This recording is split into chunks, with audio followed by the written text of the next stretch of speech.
Transgender शब्द अपने आप में रहस्यमयी और जिज्ञासापूर्ण है, लेकिन आप शायद जानते होंगे कि महिला और पुरुषों के अलावा इंसान की जो तीसरी प्रजाति है उसे ट्रांसजेंडर कहते हैं।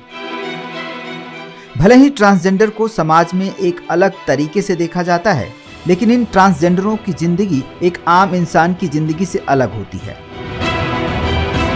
इनमें ज्यादातर लोगों को शिक्षा की कमी और नियोक्ताओं से भेदभाव के कारण औपचारिक रोजगार हासिल करना मुश्किल लगता है। नतीजतन ये लोग महानगरों में बेसहारा बन जाते हैं। ये समाज के साथ घुल मिल जाना तो चाहते हैं, पर शायद आज का हमारा समाज इन्हें अपनाने से कतराती है।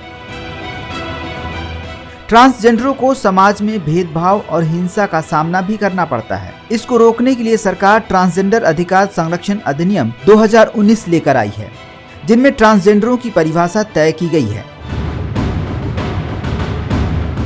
हाल ही में गृह मंत्रालय ने देश भर की जेलों में बंद ट्रांसजेंडर कैदियों के लिए एक एडवाइजरी जारी की है। गृह मंत्रालय ने जेलों से कहा है कि ट्रांसजेंडर कैदियों की पहचान की जाए और उनके लिए ऐसी व्यवस्था की जाए जिससे उनके अधिकारों के साथ भेदभाव न हो। एडवाइजरी में जेल प्रमुखों और राज्य सरकारों से ट्रांसमैन और ट्रांसवुमेन के लिए अलग अलग वार्ड बनाने को कहा गया है। जो भी वार्ड बनाया जाए उसे पुरुषों और महिलाओं के वार्ड के करीब नहीं होना चाहिए।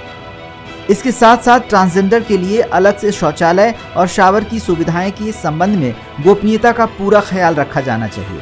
एडवाइजरी में यह भी कहा गया है कि वार्ड बनाते समय सामाजिक रहन सहन का भी ध्यान रखना होगा, ताकि उनको ट्रांसजेंडर और बाकी कैदियों के बीच में सामाजिक भेदभाव जैसी चीजों का विस्तार ना हो सके। अपने एडवाइजरी में गृह मंत्रालय ने यह भी कहा है कि ट्रांसजेंडर कैदियों के लिए एंट्री की प्रक्रिया, मेडिकल चेकअप, तलाशी, कपड़े, पुलिस सुरक्षा की मांग, जेलों के अंदर इलाज और देखभाल के दौरान उनकी खुद की पहचान का हर समय सम्मान किया जाना चाहिए।